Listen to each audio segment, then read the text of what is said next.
Um relacionamento harmonioso entre profissionais de vendas e consumidor é um fator fundamental no desenvolvimento do processo de vendas, né? Entenda o que fazer e o que não fazer para conquistar clientes nesse podcast.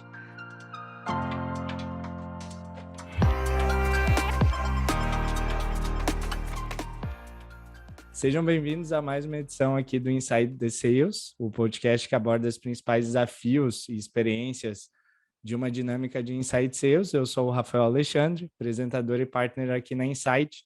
E hoje, nesse episódio, estou bastante feliz em receber a Fernanda Garcia, DDR Senior na Duda Inc., que é uma empresa global com presença aqui no Brasil, para conversar um pouquinho mais com a gente sobre Sales Engagement e prospecção de vendas.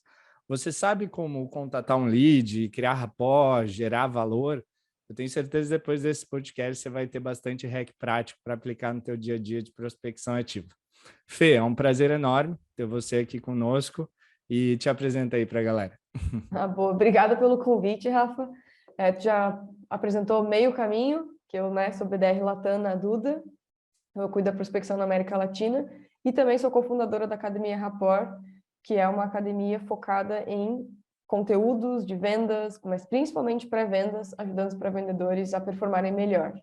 Então, eu já estou no mercado há 7 anos, sempre estudando muito, compartilhando muito e aprendendo sempre. Isso, e bom, a Fê e eu já trabalhamos juntos, né, Fê? 1 ano e meio? Por 1 ano e meio trabalhando juntos. E, enfim, posso assinar embaixo que aí tem uma excelente BDR profissional. E sigam o conteúdo da Rapport, é fenomenal. Eu mesmo aqui na Insight digo bastante para os nossos clientes. Fê, vamos começar o papo. Vamos começar o papo com uma pergunta básica, né? Por que prospectar? Ela é tão básica que eu pergunto, por que não prospectar? Cara, prospectar é o que dá alimento, né, para o time comercial.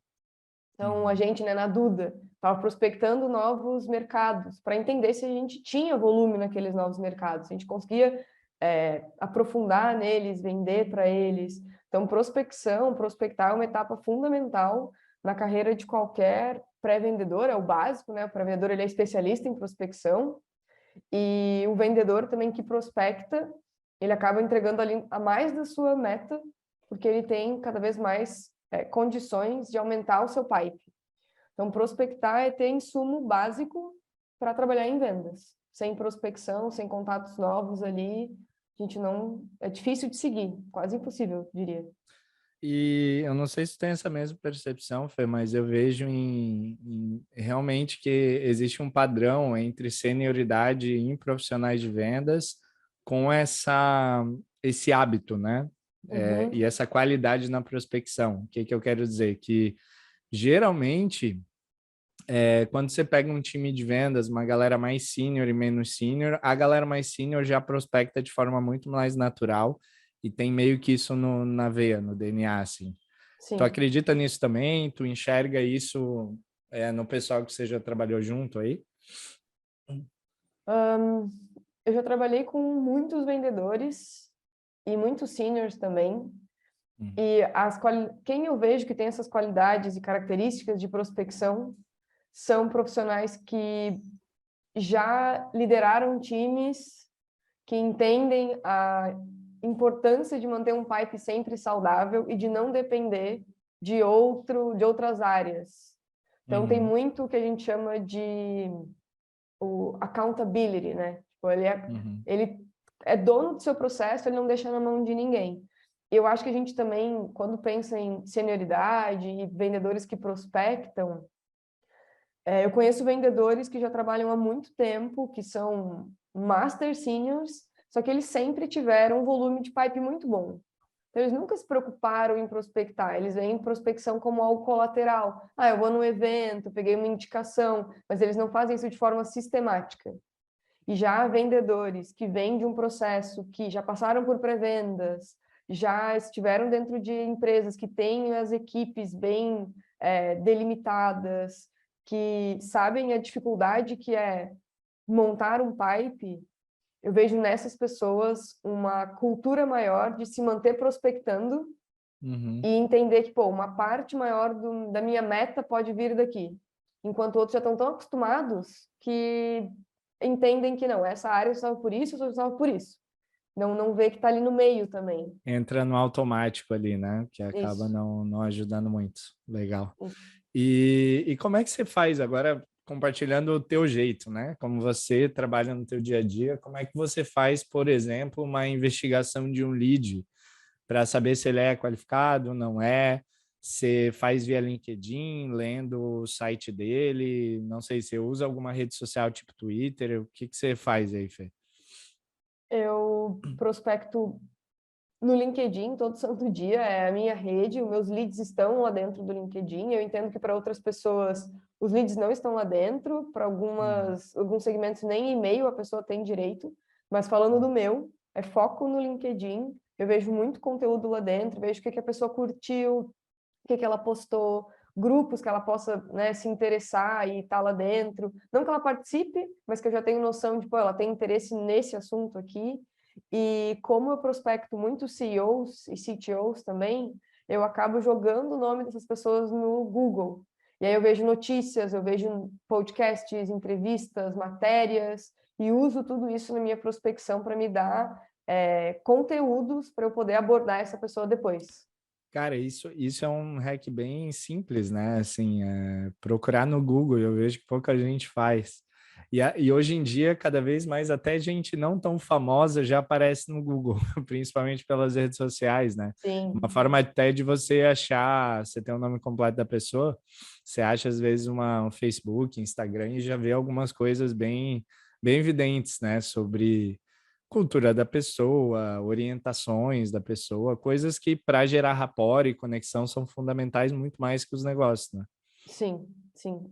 Eu uso total o LinkedIn e jogo a pessoa no Google. E aparece muita Uhum, coisa. Ainda mais se você está falando com um C-level, que são pessoas uhum. que geralmente dão entrevistas, que são convidados para podcasts, que vão em eventos. Então, isso ajuda muito. E se essas pessoas têm conteúdos, tu chega a ler o conteúdo para pegar algum tipo de insight, ou até que o que eu quero perguntar aqui é até onde você vai, né, na tua pesquisa. Uhum. Bom, depende muito do. E aí, falando para geral, né? Depois eu falo de mim.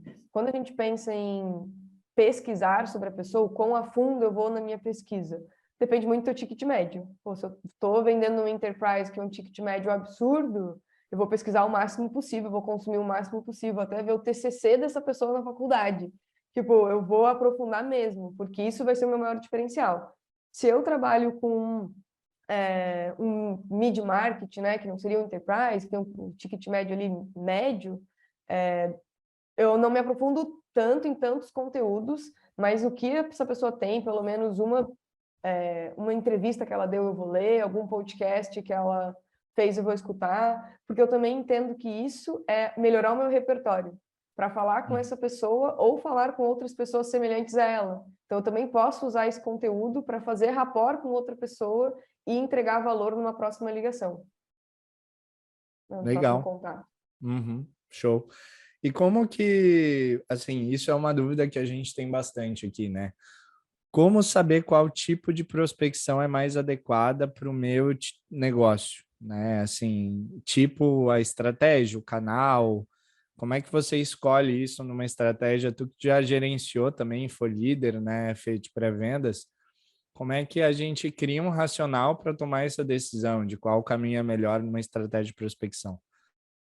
Boa. Eu tenho visto cada vez mais essa pergunta nos grupos de vendas e pré-vendas. A galera, pô, mas como é que eu valido o canal? Como é que eu sei que a pessoa gosta de falar por e-mail? Ela vai me responder antes lá e no WhatsApp? Será que funciona? No LinkedIn? O que eu vejo cada vez mais as pessoas falando, e é uma coisa que eu faço, e também o mercado tem muita leitura sobre, são cadências multicanais. Então, eu não vou tentar só e-mail, eu não vou tentar só ligação, eu vou tentar um pouco de cada. Eu vou mandar um e-mail, mas vou me conectar no LinkedIn, eu vou tentar fazer uma ligação, eu vou me conectar com a pessoa nos meios que eu conseguir me conectar com ela. E aí eu faço um adendo que eu me sinto confortável para me conectar com as pessoas nos canais profissionais. Eu não mandaria uma mensagem para a pessoa no Insta, por exemplo. Eu já vi gente, já recebi mensagem também e não me importei. mas é um cuidado a mais que eu levaria, assim. Hoje eu não consigo colocar Insta na minha prospecção, e se eu coloco WhatsApp, eu coloco tendo tido uma indicação de alguém. E aí eu falo, oi, fulano Entendi. me indicou para falar contigo.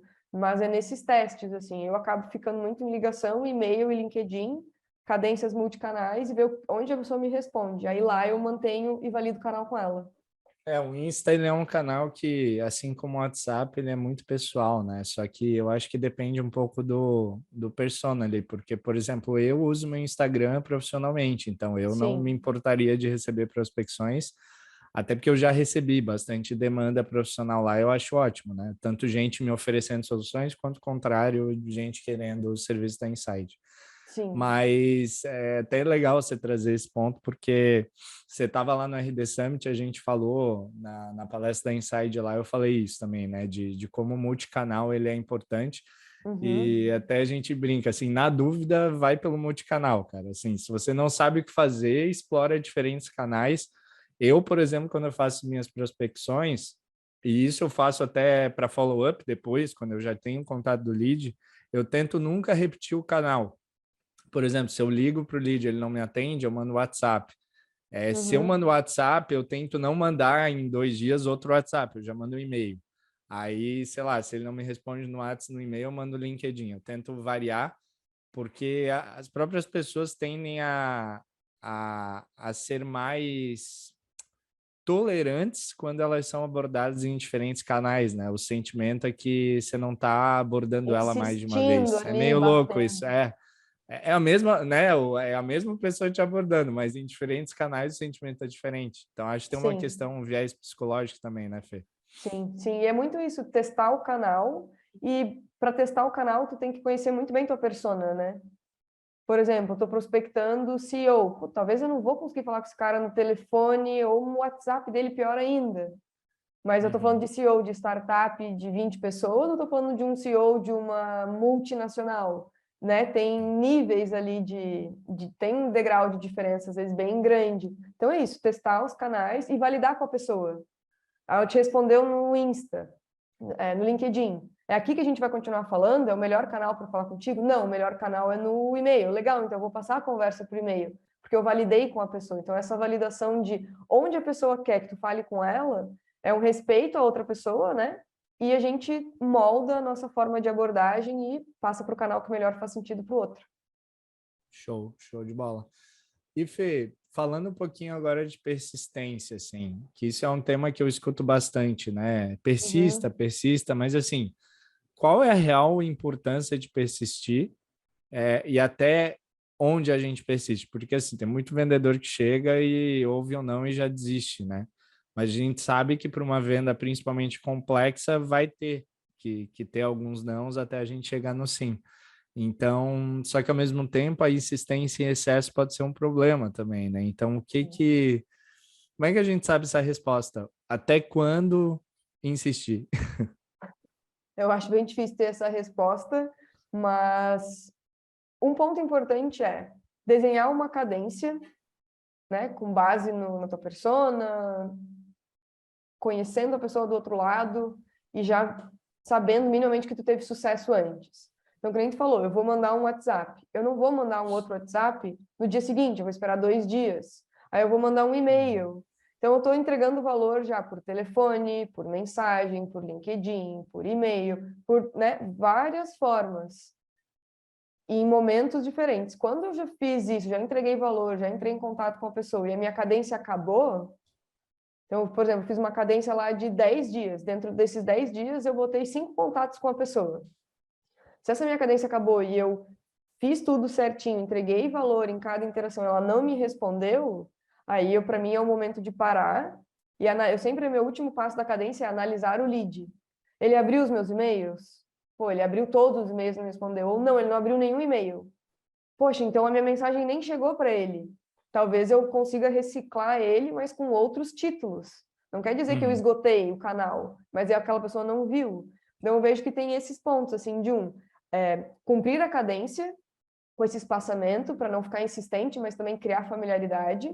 No final da cadência, analisar se a pessoa viu, não viu, consigo reciclar ela já? Ou, ó, ela viu tudo, então eu vou dar um tempo e vou reciclar ela lá na frente. Ou muitas vezes, talvez ela não seja a pessoa interessada de fato no processo. Então, tu vai colocar uma outra pessoa da Isso mesma acontece empresa bastante. e, né, voltar a qualificar. A gente viu isso no Summit agora.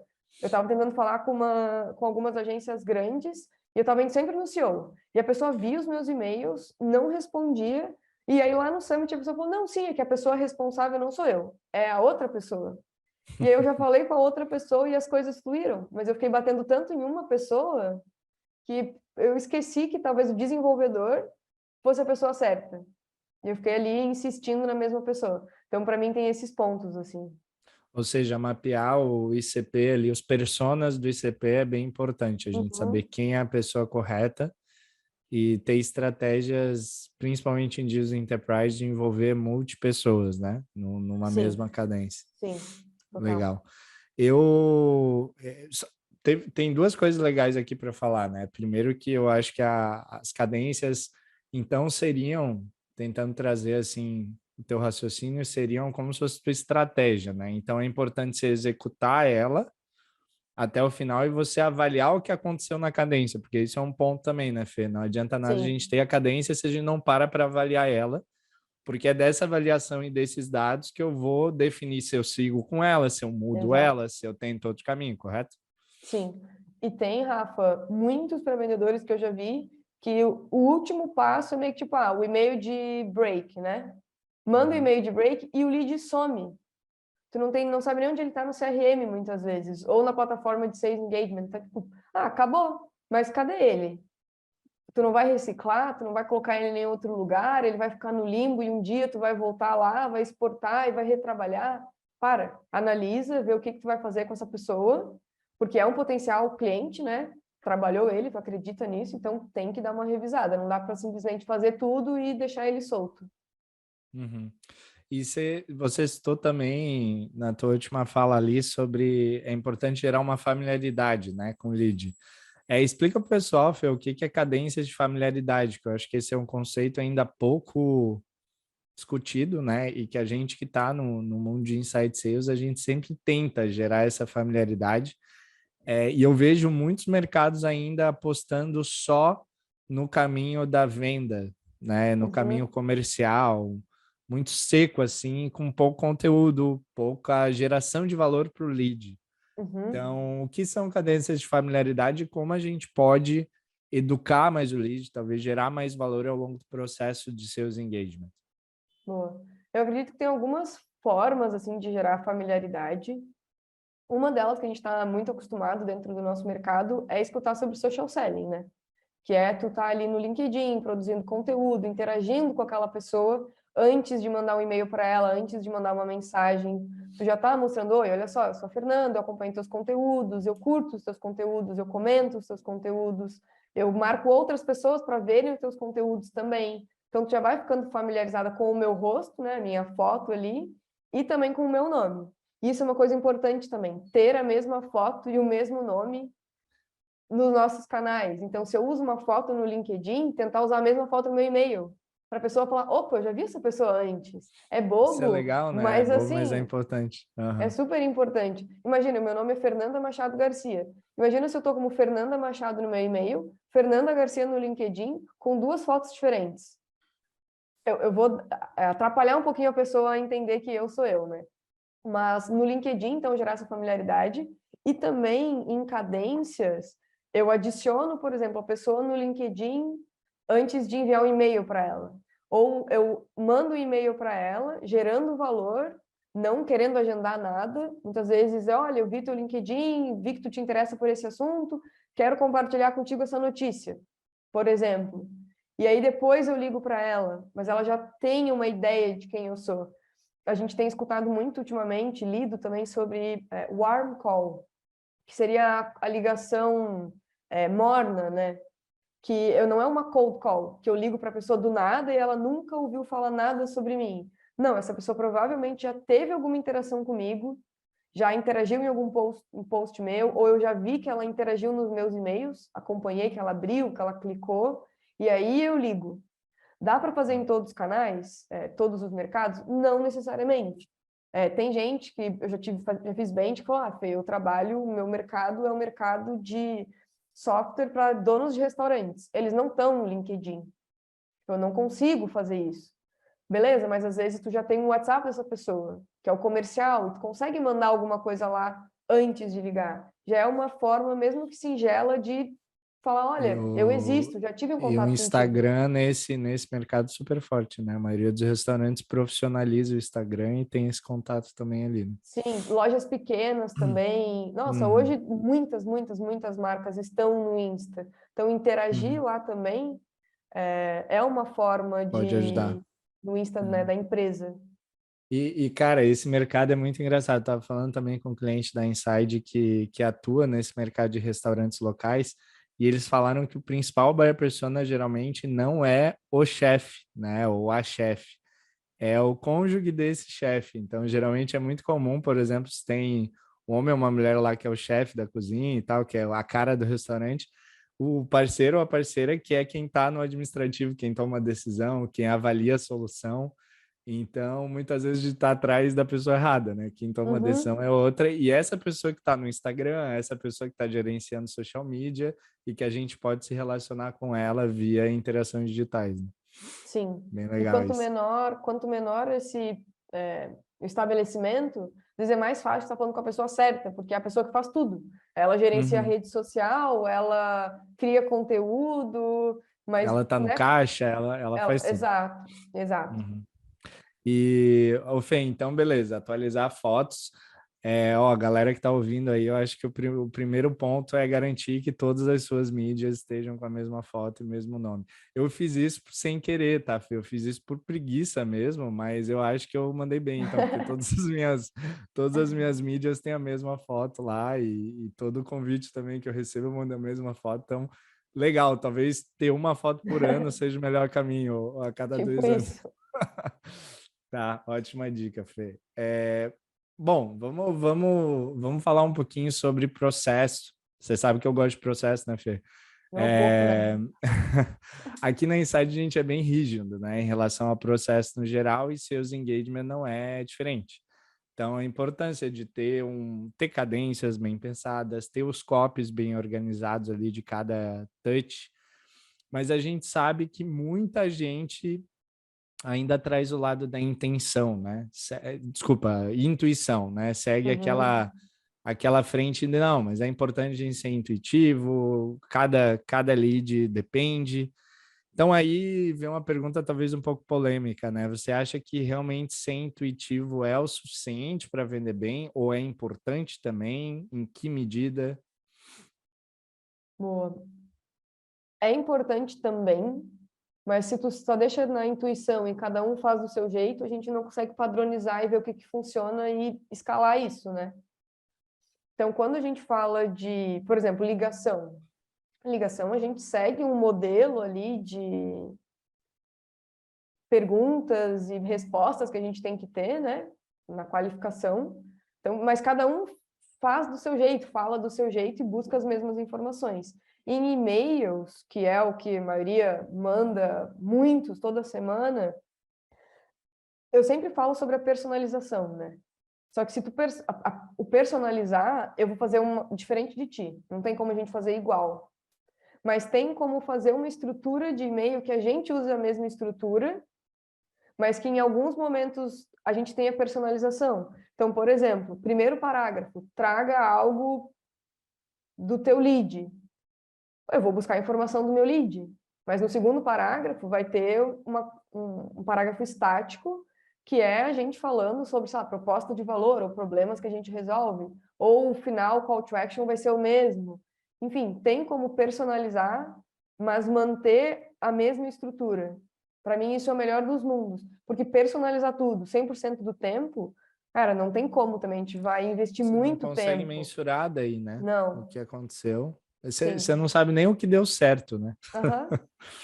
Muita gente pergunta, mas o que que você fez naquele lead que deu certo? Eu não sei, né? E aí é que vem o problema. Como é que você replica agora e gera, sei lá, se você gerou 10 oportunidades, o que que você tem que fazer para gerar 20? É difícil Uhum. responder essa pergunta, se você não tem esse processo bem desenhado e esse feedback do que funcionou, qual copy virou e tal. E Fê, como é que tu faz? Tu falou de, mas beleza, dá para personalizar, mas tem que ter uma estrutura. Geralmente tu cria os campos mesmo de, aqui eu vou personalizar, aqui não. Como é que geralmente você cria os teus copies de e-mail? Primeiro que eu tenho tentado fugir daquele olhar de cold mail. Sabe quando tu bate o olho e fala, tu nem lê, é cold mail, porque tu vê coisas em negrito, sublinhadas, bullet point, tu olha no final já tem um horário e um ponto de A própria exclamação. diagramação do e-mail, né? Toda bonitinha, dá para saber que é alguém Isso, de marketing que fez. isso. Aí tem lá o, sei lá, desinscreva-se, algo assim. Então, É. quando eu bato o olho num e-mail desses, eu já sei que essa pessoa não escreveu e-mail para mim. Então, eu sempre penso, tá, como eu gostaria que as pessoas escrevessem e-mail para mim e eu vou buscar esse tipo de ferramental fora. Então, algo que eu tenho feito agora, assim, como tem sido essas minhas estruturas de e-mail. A primeira frase é algo sempre sobre a pessoa. E aí eu tô tentando tirar o eu vi tal coisa, eu tô tentando botar nós, ou sobre a pessoa, por exemplo, em vez de eu vi no teu site, eu já tiro o eu. No site da tua empresa, ou no seu site, tem tal coisa. São ajustes muito pequenos, mas que tiram o eu e vai para o nós, ou para o seu, que é o lead de fato. Tenho tentado também tirar sobre a empresa que eu trabalho, sobre a Duda. Então, eu tenho evitado falar, Duda é minha empresa de tal coisa, resolve tal e tal problema. Eu tenho tentado sempre ver aquela persona que eu estou trabalhando, aquele nicho que eu estou trabalhando, agora eu estou trabalhando com agências. Beleza. Quais são os desafios que as agências mais passam? E eu trago agências, não Duda. E no final, eu também não estou deixando o call to action. Vamos falar tal dia, tal hora? Faz tempo já que eu não faço isso. Mas eu tenho visto cada vez mais movimento de mercado de perguntar, é interessante conversar sobre isso? Você está Legal. aberto a aprofundar mais sobre esse assunto? E aí deixa a pessoa decidir. Mas se eu falo para ti, Rafa, amanhã às 3 da tarde, tu pode falar comigo sobre a minha empresa e sobre o que eu vi no teu site, é muito eu. E é difícil fazer e-mails assim, é difícil descolar de algo que a gente vem fazendo há tanto tempo. Então, estou fazendo esses exercícios. Legal, legal. No Summit foi muito falar de copywriting e essa mudança, né? Tirar o eu e focar no prospect ou em nós Uhum. é um ótimo caminho mesmo. Mas o que precisa ser falado, Fê? Seja um e-mail, seja um copy via, sei lá, social, o que precisa ser abordado nesse primeiro contato para a gente conseguir apresentar essa solução e imediatamente atrair a atenção do lead? Porque aí eu acho que é um desafio, né? Super. E como você falou, a gente acabou entrando meio que numa bolha que quase todos os primeiros e-mails são iguais, ou são muito Uhum. parecidos. E é muito ainda falando, eu vi que você tem esse problema, eu tenho essa solução, vamos conversar. E aí, é para seguir esse padrão, não é? O que realmente funciona nessa primeira abordagem? Boa pergunta. E é difícil de responder. Dentro dos grupos de pré-vendas, por exemplo, a gente tem essa discussão meio que diária, assim. Então, toda semana alguém fala sobre isso. Tem mercados que funcionam muito bem com os e-mails de eu tenho esse problema, eu tenho essa solução, vamos conversar.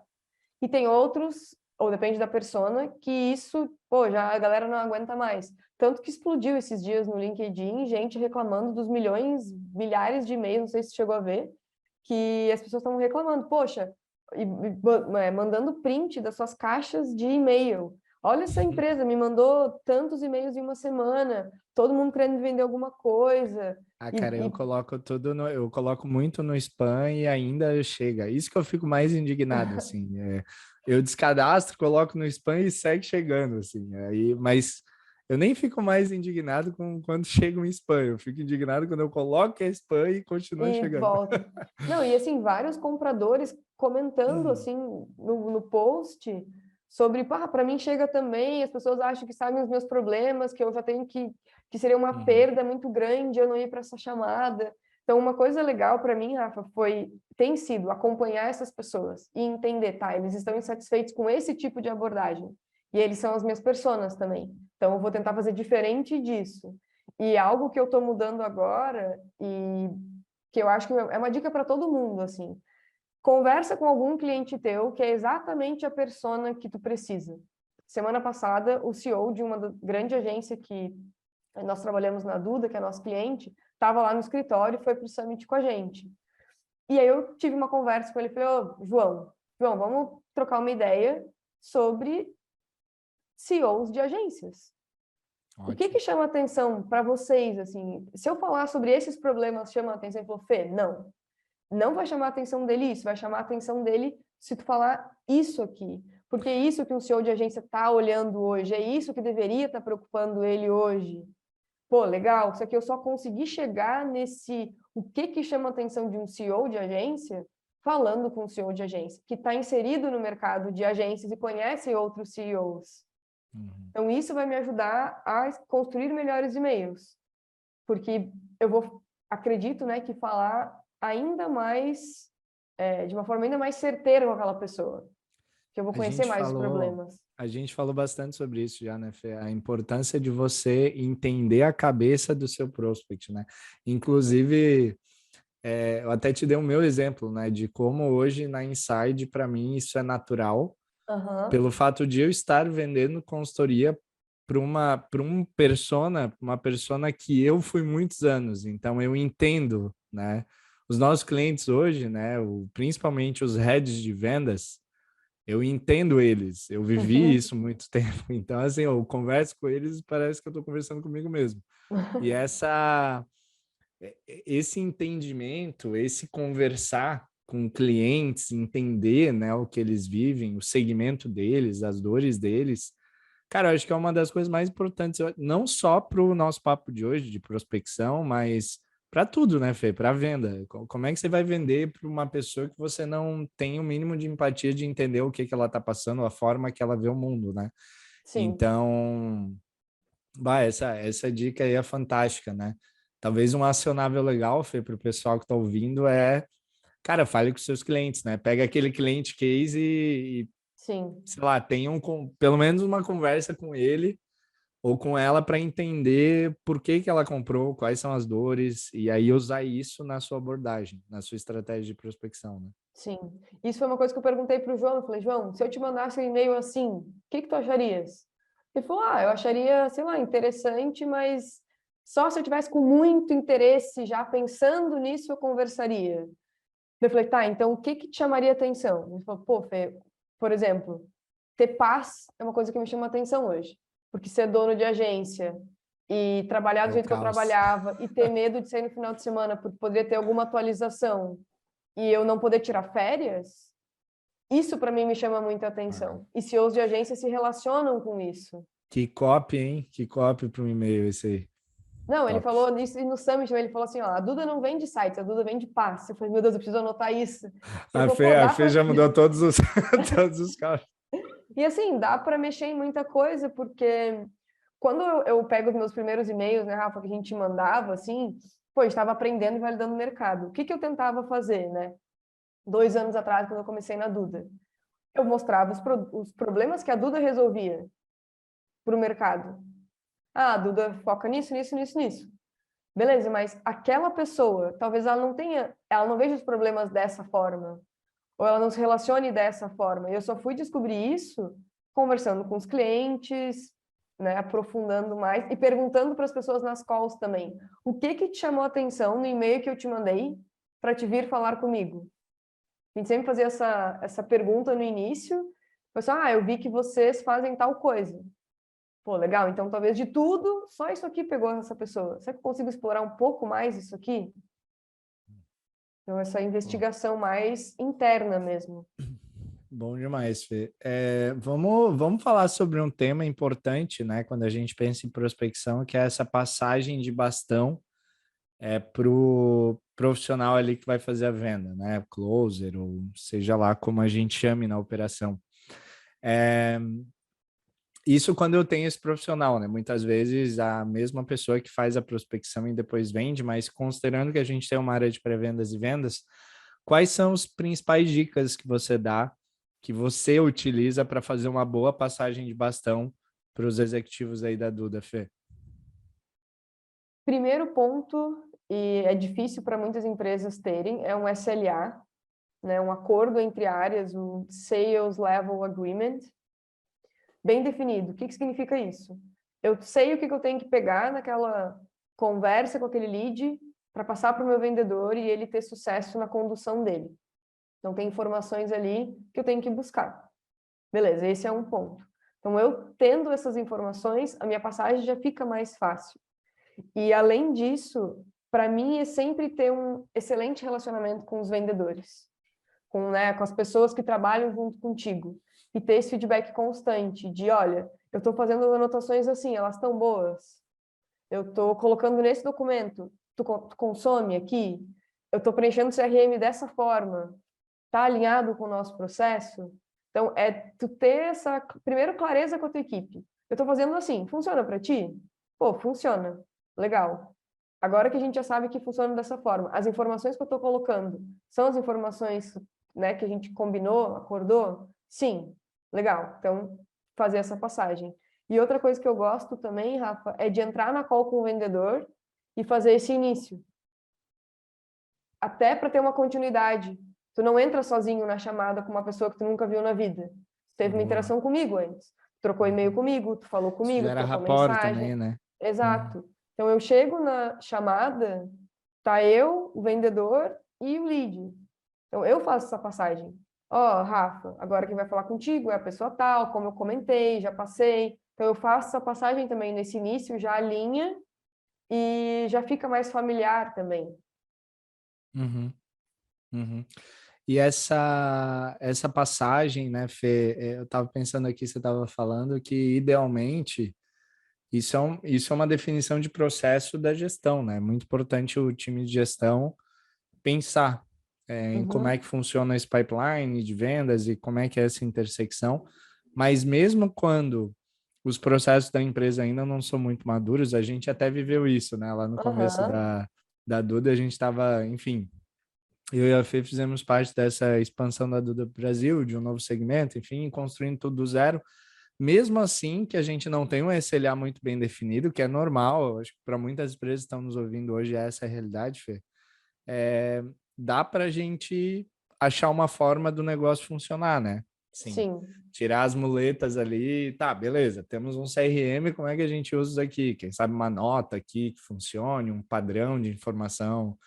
Ah, sim. não, até não tendo CRM, manda ali pelo WhatsApp, pelo Slack, um padrão, as coisas começam a ficar um pouco mais profissionais, né?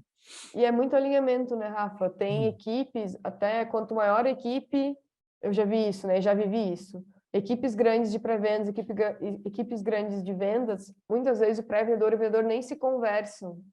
Uhum. Uma agenda passa para o próximo da fila, mas nunca nem conversou direito com esse próximo da fila, né? Entre aspas. E fica tudo muito impessoal. Então, eu acho importante ter essas conversas e entender, assim, ó, tô passando para ti, é assim, essas informações. E uma informação que eu gosto de colocar também na passagem de bastão é o perfil da pessoa que eu estou conversando. Olha, é uma pessoa super direta.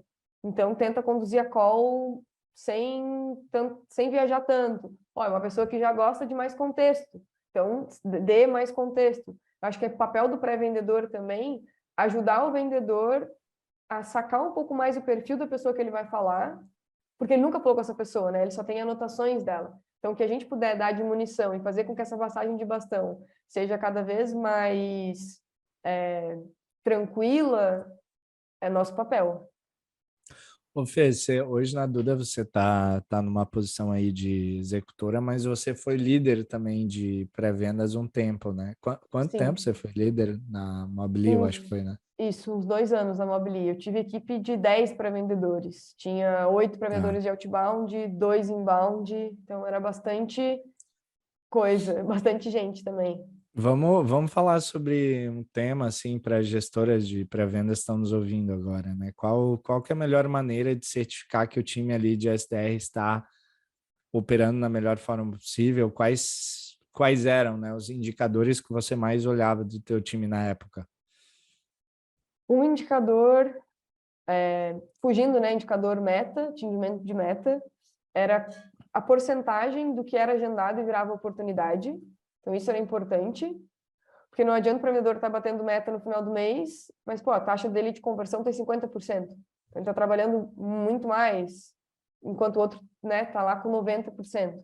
Então, eu olhava bem as taxas de conversão e auditar o processo. Escutar call, escutava call do vendedor, entendia, pô, tá legal, não tá legal. Calls que agendavam e viravam oportunidades, a gente escutava, e calls também que não viravam agendamento, ou que virava agendamento e não oportunidade, para ver se tinha algum erro ali. E fazer roleplay em cima disso. Você também é adepta do call review, então. Sim, sim, call review é Legal. absolutamente importante, porque é ali que tu consegue ver a pessoa na prática, lidando numa situação Uhum, real. Não é o uhum, roleplay que tu desenhou e, né, tem o controle ali. Tu tá falando, o teu empreendedor ali, ele tá falando com uma pessoa desconhecida que tá dando uhum. objeções e rejeitando ele também, início de chamada. Então é importantíssimo ter esse call review para entender, olha, esse empreendedor aqui faz muito bem isso, esse não tá tão legal. E até colocar um para ajudar o outro. E ter esse sentimento de equipe que tá todo mundo no mesmo barco, todo mundo se ajudando e crescendo. Massa, massa. Essa taxa de conversão ali é interessante. Uma métrica que a gente fala muito e escuta muito falar é do response time também, Phil. Eu acho que isso faz mais sentido para inbound, Inbound. mas como que tu fazia essa gestão? Era realmente relevante? Tu controlava isso daí também? Eu não controlava a parte de outbound, porque eu não tinha Sim. tanto controle, mas, por exemplo, Hum. outbound, o que que eu tentava ver, só que isso era uma coisa mais manual. Tem aquela, né, abrir o e-mail, ligar. Então, se abrir o e-mail do pré-vendedor, ele viu ali que abriu, liga. Eu não controlava isso, mas eu incentivava a equipe. Tá no teu Para eu momento de fazer. ligação e tu viu que subiu ali Uhum.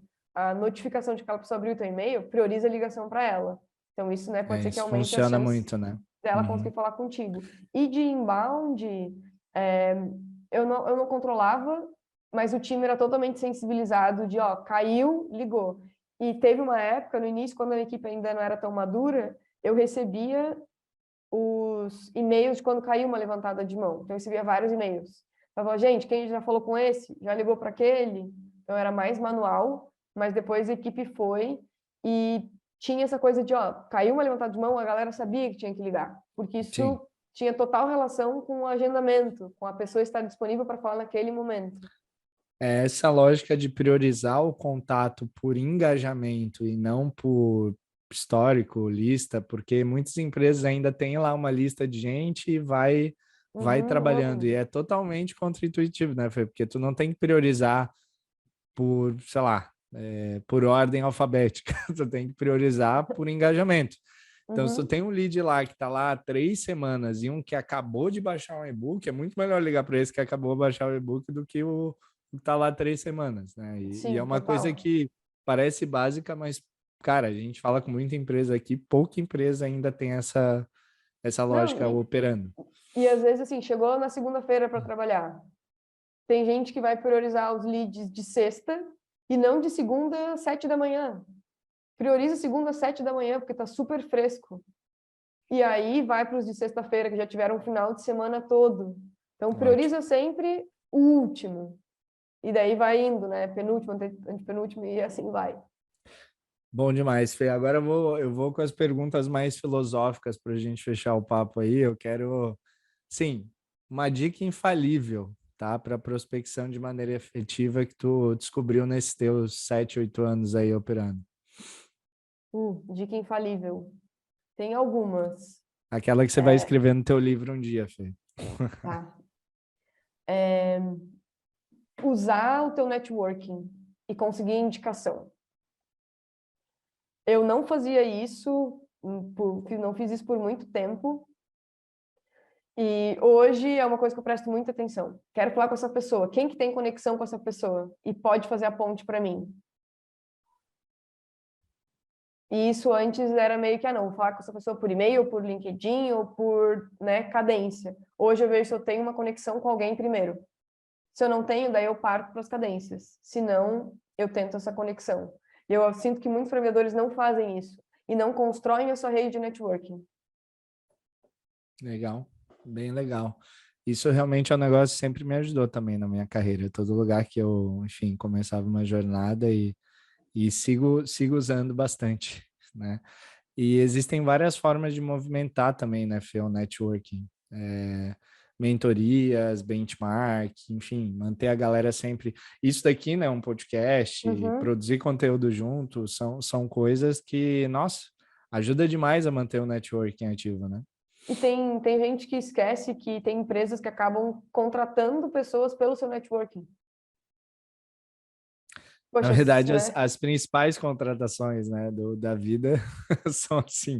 E São as assim, principais exato. vendas também, né? A gente ignorar que networking é importante enfim, é Sim. surreal. Então, para mim, seria esse o Confiamos muito principal. mais nas pessoas do que em qualquer outra coisa hoje, né? Sim. Deixa eu te perguntar sobre algo que você gostaria de saber sobre prospecção no início da carreira. Se tu tivesse a oportunidade de falar com a Fê de 7, 8 anos atrás, o que você falaria? Que eu não preciso tentar vender em cada interação. Porque, né, a gente, tipo, tenta o tempo inteiro, recebe e-mails. Vamos falar tal dia, tal hora, como a gente falou antes, né? O meu produto resolve isso, aquilo, aquele outro. Quantas vezes eu já poderia ter eu poderia ter mandado um e-mail só gerando valor para a pessoa? Quantas vezes eu genuinamente vi um conteúdo e pensei, putz, eu acho que esse lead ia se interessar por isso e não mandei, e hoje eu já faço diferente. Então, eu acho que quando a gente descola um pouco do vender, mas, pô, eu tô gerando valor e a partir do valor que eu gero, da forma como essa pessoa me vê e de como ela confia em mim, a venda pode ser que aconteça lá na frente. Mas se eu tentar vender, vender, Exato. vender, a confiança ela vai ser mais difícil de ser conquistada. Própria forma de como a gente vê a venda, né? Eu acho que ela tem mudado muito. Eu tenho falado bastante sobre vendas consultivas, né? Eu acho que é esse mindset de olhar a venda como um apoio realmente genuíno, uma ajuda, Uhum, né? Eu estou viabilizando algo que a pessoa já está buscando. Então, assim, isso não quer dizer que eu não possa e não deva influenciá-la, não quer dizer que eu não tenha que ter o fechamento sempre à vista. sim. Óbvio que isso é importante para mim, mas a forma como eu me comunico com a pessoa, a essência disso, ela tem que ser ajudar alguém, porque senão você te perde no meio dessa experiência, que é o que você falou, né, Fê? Por aquela ânsia de estar querendo vender a todo custo, você acaba com algo muito mais proveitoso, que é um network, um relacionamento, uma Uhum, venda futura que poderia acontecer e só por causa de uma frase ali infeliz não acontece, sim. né? Sim. É fugir um pouco desses e-mails de olha o que eu vi, olha o que a minha empresa faz. Olha porque outros compraram de mim. Olha porque você deveria comprar de mim. Olha como você está sendo bobo por não comprar de mim. Então, se tu for pegar cadências de tempos atrás, ou existe cadência assim ainda, os montes, é muito nessa linha de primeiro fala isso, depois manda o case, depois fala tal coisa, mas é sempre pensando em chamar para uma venda. Então, trocar um pouco isso, ter a venda como um norte, porque é algo, né, é o teu esforço, mas pensar que tem uma pessoa do outro lado que pode se beneficiar. Então, tu vai ajudar ela também ao longo dessa jornada. Uhum, uhum. E Fê, uma última pergunta, que é uma pergunta que me fizeram no workshop essa semana. Gatilhos mentais são realmente uma técnica interessante para engajar o lead. Com essa era de infoproduto, eu tenho percebido, principalmente no Brasil, que a galera tá um pouquinho com maus olhos aí com os negócios de gatilho mental. Enfim, nada contra, mas de fato, né? O negócio ficou meio batido assim da psicologia, Uhum. que tem obviamente muito fundamento, mas que talvez pela forma como muita gente utiliza, criou-se um estigma. E eu queria te perguntar o que tu acha. Tu acha esse negócio realmente relevante, importante? Tu estuda isso? Sim, eu estudo isso. A gente fala sobre isso também nos nossos intensivos e cursos da Rapport. E é uma fala que eu trago lá e eu vou trazer aqui. A gente tem que ter cuidado sempre na nossa comunicação, né? Então, gatilhos, eles são maneiras comprovadas de atrair a atenção da pessoa, conseguir que ela faça algo ou deixe de fazer. O problema, para mim, é quando a gente usa isso demais, o tempo inteiro, e quando está descarado que tu tá usando gatilhos. Sabe quando tu tá conversando com uma pessoa e tu percebe o que ela tá fazendo, e aí tu perde toda a confiança e admiração que tu tinha por ela? Tipo, pô, a pessoa tá tentando fazer isso, Me meio que manipular. passa de um limite do sugerir um pouco mais de persuasão para manipulação. E quanto mais a gente estuda sobre vendas, quanto mais imerso a gente está no comercial, mais fácil a gente percebe essas coisas. É a mesma coisa que uma qualificação. Tu sabe que numa call de vendas, a pessoa do outro lado está te qualificando. Tu sabe que ela está fazendo perguntas porque ela precisa dessas respostas para o processo dela. Mas tem uma grande diferença, uma conversa que tu tá ali engajado, entendendo, a pessoa tá pegando as informações que vocês estão construindo juntos, e uma qualificação que tu sente que tu só tá respondendo porque a outra pessoa precisa disso. Então, para mim, é a mesma coisa que no gatilho. Se tu usa e sabe usar e dosa, pô, é super útil. Mas se tu simplesmente quer ficar gravando frases e encaixando no teu discurso ou nas tuas mensagens, a pessoa do outro lado vai sentir e ela vai se incomodar com isso. Então, talvez tu perca esse lead porque tu forçou a barra. Então, eu cuidaria com o forçar, sabe? O cuidado com os extremos, né, Fê? Não, ótima Exato. dica, excelente. E, Fê, a última pergunta, eu tenho o costume de perguntar para os convidados aqui um livro, né? Conceito aí, referência, que chama muita atenção. É uma prática aqui da Inside, a leitura, a gente gosta muito, incentiva o time bastante. Então, qual que foi o melhor livro de prospecção que você já leu na tua vida aí, que você pode indicar para a galera que está ouvindo? Sempre que me perguntam, vem alguns livros em mente, mas o que mais se destaca é o Prospecção Fanática, do Jeb Blount. Eu tenho ele Ele aqui, ó. é Aqui, ó. esse mesmo, Esse aqui, né? esse mesmo. Cara, ele é muito bom porque ele fala de mindset, ele fala de tu te colocar como um atleta, conhecer os teus números e sempre um a mais. Então, uma ligação a mais, um e-mail a mais. É E faz muito... diferença, né? E é uma leitura muito boa, assim, tu vai se sentindo meio que incomodado, porque ele fala umas verdades que doem, que é pô, deixa de preguiça, deixa de procrastinação, faz, o teu resultado não vai vir se tu não for atrás. E eu gosto muito quando eu acho conteúdos que associam a venda, o comercial, o trabalho, né, que a gente tem com esporte. Porque, cara, é disciplina, é a constância, é o gás extra, o comprometimento. Então, e esse livro ele faz isso muito bem. Top, eu também, Fê. Eu sou muito grato ao esporte, né? Eu fui atleta há muito tempo, eu sempre faço essa relação na minha cabeça e uso bastante essas analogias de esporte. Que show, é um livro que eu indicaria também como meu livro preferido. Ótimo. Fê, papo muito bom, vários insights valiosos. Queria te agradecer novamente aí pela tua participação, foi bastante enriquecedor.